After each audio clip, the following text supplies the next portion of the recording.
Hello once again, all my fellow patriots and you filthy leftist stalkers out there. Welcome back to my channel. My name is Angela Box. You're watching Angela's Soapbox, where I say what you are thinking.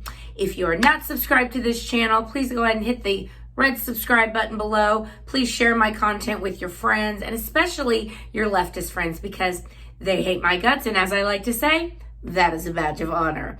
Also, please comment below and let me know what you think about this week's topics du jour. And with that all being said, every week on my channel, I like to give away a sea turtle killing plastic straw to a filthy leftist, or sometimes a conglomerate of filthy leftists who richly deserve it. And this week, if you live in Texas, you know this is especially true. This week, it goes to all of the leftist heads that are melting down and exploding over Governor Abbott finally, and I mean finally, lifting all the ridiculous COVID mandates. So this is for you, filthy leftists. Your tears are delicious. And that's where I'm going to start today. Except to say, every week I also write an article at angelasoapbox.com. It will be linked down below, and I want to touch on it later on in this video, and it's called, If It Ain't Woke, You Better Fix It. And that's kind of where we find ourselves in this rapidly devolving society that's falling apart at the seams right in front of our eyes. But I want to start with how the left completely melted down this week. So Governor Abbott finally pulled his head out of his ass and realized that he should have done what Governor DeSantis of Florida did all along and have none of these COVID restrictions whatsoever. So he finally said, starting next Wednesday, because I guess the Rona will be all done getting us by next Wednesday, we'll be able to reopen Texas 100% and no more masks. Well, that sent the left into paroxysms of sky screaming, the likes of which you have not seen except when Trump was inaugurated 4 years ago. Remember the lady who's screaming at the sky? That's what the left does all the time. So what they're freaking out about, they're saying, this is just terrible for public health, and how people are going to die because they're not wearing masks and things are reopening. To which I say to these dummies, hey, listen, you can stay in your closet until the end of time, or until Pepaw Biden says it's okay to come out. You can wear a mask. You can wear 2 masks. You can wear 3. You can wear 7. Knock yourself out. But leave the rest of us the hell alone.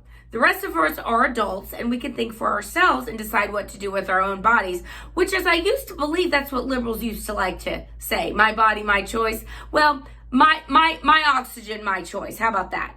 So, but what the freak out shows, and of course Joe Biden called us all Neanderthals this week, even though not one single person, including Fauci, St. Fauci, has been able to explain why a mask works, and why haven't we done this when it's the flu season, when they're both viruses. So none of this makes any sense. It's never made any sense. It's pure political kabuki theater, and it's nothing to do with the virus. It has everything to do with the control, how they can control us, and how better way to see who can be controlled and who cannot than by wearing a filthy face diaper. So what this is showing, the freak out by the left is showing, they know deep down that this has all been a scam.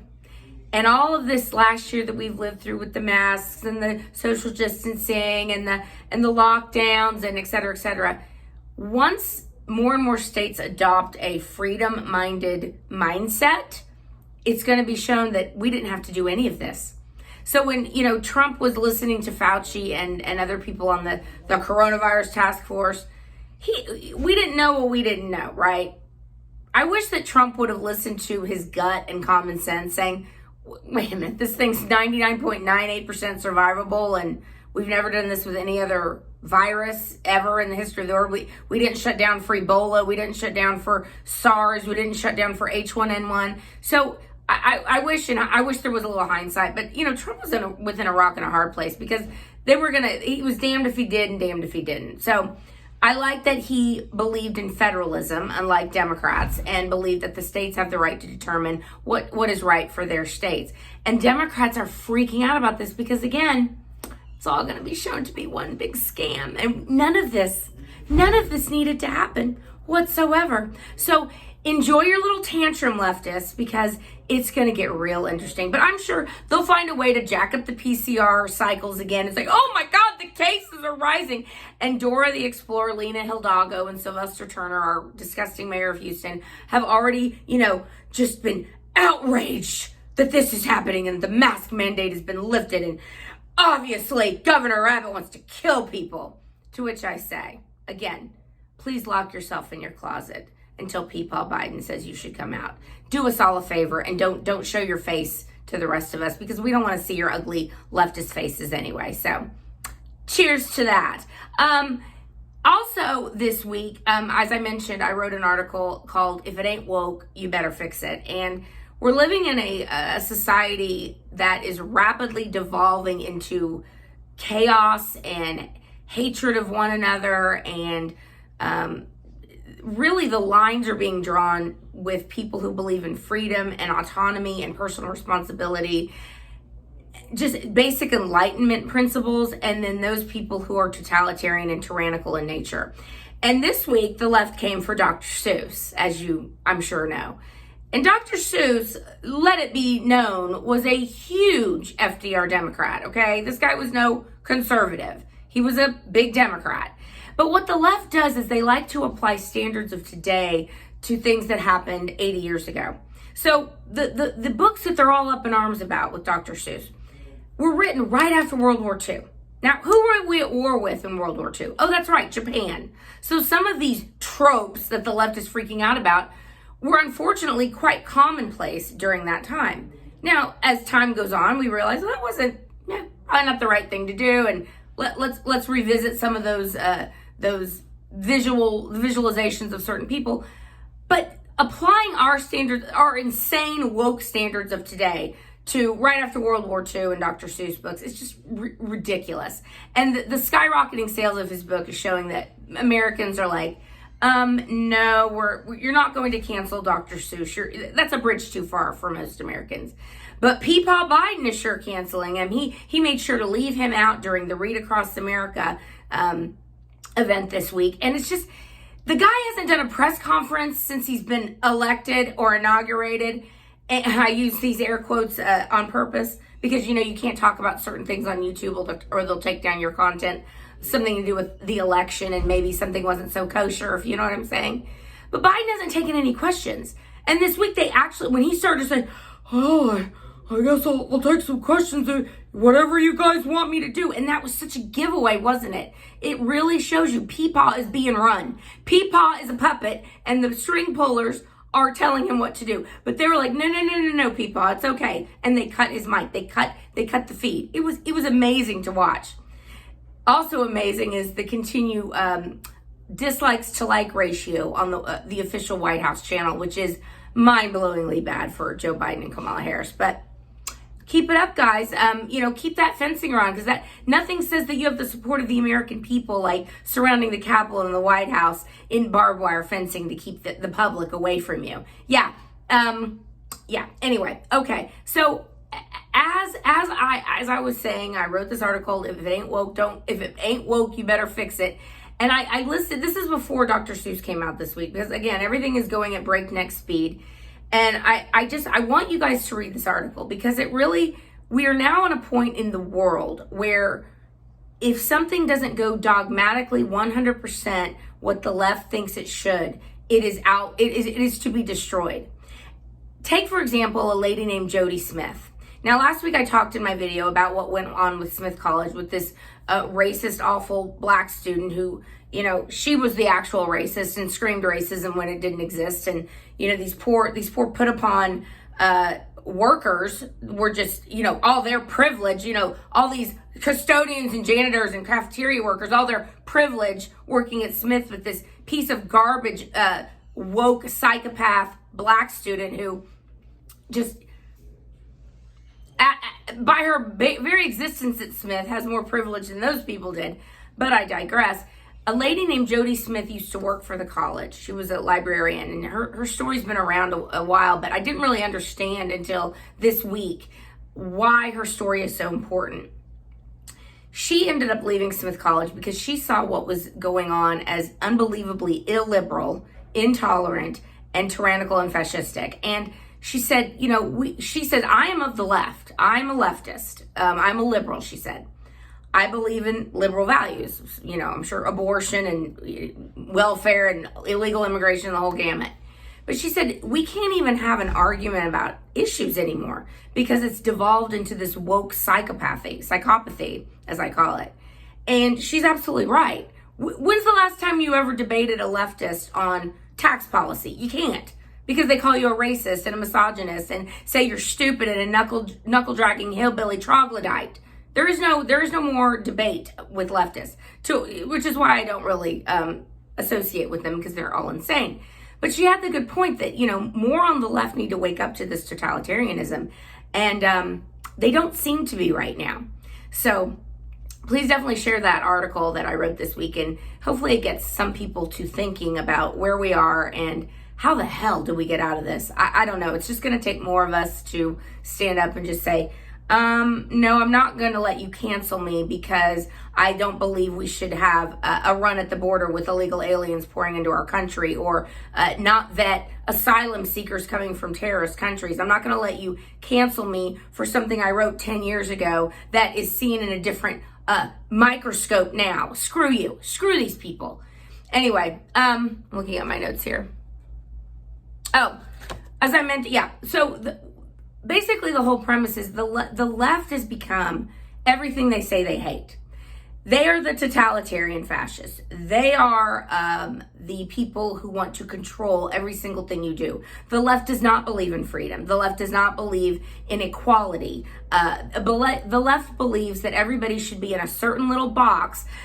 But that means you're like a special individual. If you meet the criteria they say is special, then you're fine. If you're a handicapped Muslim transgender person who identifies as a unicorn, like you're solid. But if you're like a white girl like me who thinks that they're all insane, well, you're out to be destroyed and for destruction.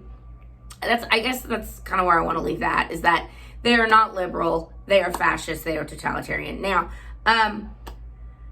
also this week, as I mentioned a couple seconds ago, the border crisis is just ramping up. And the problem with everything Joe Biden is doing, or I'm sorry, not Pepaw, the people running Pepaw.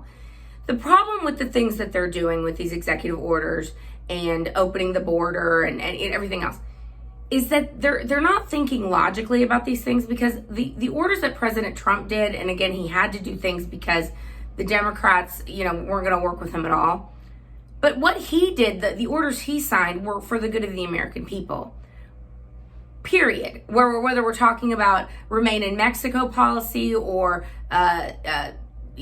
protecting women in women's sports, from biological males being able to compete, to keeping drug prices low, et cetera, et cetera. But right now we're seeing what the remain in Mexico policy being extinguished really looks like, because now we have people coming up from Central America and they all have pre-printed t-shirts on. That's interesting. Pre-printed t-shirts talking about Joe Biden, please let me in.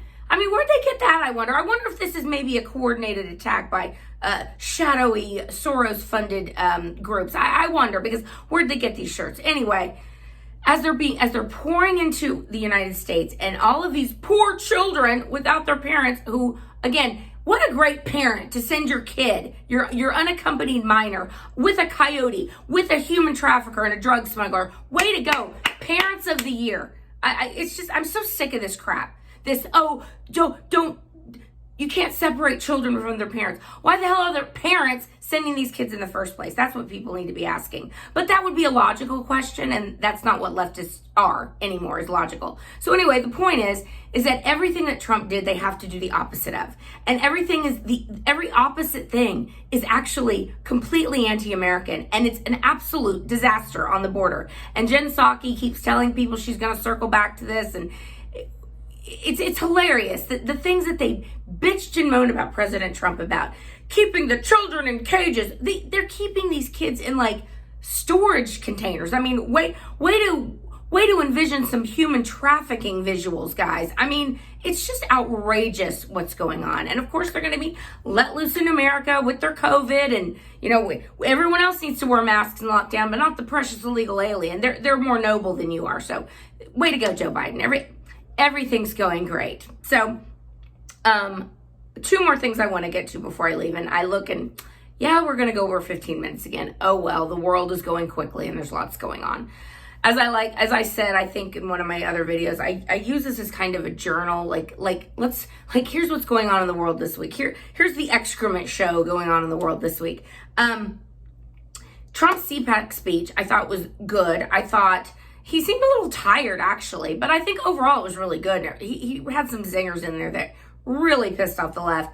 And the thing that got every single upload of the CPAC speech kicked off YouTube was because he talked about the election and the shenanigans about the election, which we're not allowed to discuss anymore. Last week, when I first posted my video, it got yanked down within about 3 minutes because I mentioned this election situation in the comments below, and I guess the AI caught it and yanked my video. So they yanked all the CPAC speeches of Trump, which again, if they're so sure they're right, why are they doing the most? Why are they so extra AF about shutting down speech they don't agree with? If we're crazy, why not just let us go? Let's be exposed for being lunatics. Why are you so afraid of having evidence being presented that this election might have not been what you're telling us it is? I think we all know the answer to that, because the guy sitting in the Oval Office right now is not the rightful president, period, the end. And every day that goes by, people can see it more. I mean, the lie of the armed insurrection of January 6th is now being exposed, and that whole narrative is falling apart. Not only were there no armed people arrested at the Capitol on January 6th, after the left kept telling us it was an armed insurrection, but there was also lots of BLM and Antifa arrested as well, which Chris Wray just, he was like, oh yeah, well, they were arrested, but I'm not saying it was planned. These weren't fake Trump supporters. Well, what the hell would you call them then? Because they were wearing MAGA stuff and they were pretending like they were us, and they go in and they cause all this violence and drama and havoc. You're telling me that wasn't fake Trump supporters? Yeah, sure, Jan. Okay, Chris Wray. Anyway, he's a disaster. But, you know, let the narrative keep playing out, because the longer this goes on, the longer the lie keeps going on, the more and more people's eyes are being open to this. And I mentioned last week, you know, Andrew Cuomo is going through a little bit of a crucible. I'm sure he's probably yanking on his nipple rings too, like, oh, I feel so bad. But Andrew Cuomo's problems are now being covered up by Me Too shenanigans. And Andrew Cuomo's real problems, which are also the problems of Gretchen Whitmer, Gavin Newsom, Tom Wolf, and Phil Murphy, all these Democrat governors who shoved COVID positive patients into nursing homes to jack up the death rate, to make COVID look more deadly and crazy than it actually is, to get rid of Donald Trump. So now all of that is starting to come out. But instead of putting a bullseye on that, the Democrats are like, maybe we've got some Me Too scandals. Maybe some girls will come to the surface and accuse them of sexual harassment, so we can, look over this ball over here, so you don't look at what's really the problem over here. And that's what's going on with the Me Too stuff with Cuomo. I think he's a scumbag. I mean, I'm sure he's harassed many women. He's vile and vulgar and nasty, and he's an egomaniac and a narcissist. So I believe all of it. The point is that it doesn't overshadow what the actual issue is, and that is that he's a murderer, and so are the other 4 governors who did this directly against CDC guidelines, especially when Trump sent hospital ships and built makeshift hospitals in the case of New York. None of this is Donald Trump's fault. It is all the Democrats' fault. And so I just keep thinking, as the scam of the Rona starts to wind down, and when people realize, I can take my mask off and breathe freely again, I'm not gonna die. So as soon as the dumbs among us realize that, they're gonna realize that they went along with the scam. Now, one of 2 things are gonna happen. Either they're gonna get angry about it, or they're gonna hunker down and double down on the stupid. And from what we've seen so far, the leftists in Texas have said, we're going to hunker down on stupid. We're going to keep requiring masks in this business and that business. you know, it's just the normal people among us are going to be like, all right, well, we're not going in there. So have fun. Have fun with your, you know, 30% of the Karens running around who don't want to ever let this die. So you market your everything to them, and then they'll be safe, and you'll be safe, and everything will be great. I mentioned again, if I hear the word safety, safe, take care, if I ever hear those words again in my life, I'm going to puke. So that's kind of where I'm going to leave it, guys. Went extra long today, sorry. But c'est la vie, such is what's going on in the world now. Hope you enjoyed it. Please share my content with everybody you know. And again, don't give up. Get in the left's face. Push back on them, because they're not letting up, and we shouldn't either. And I'll say this to you again, guys. Where we go one, we go all. Bye.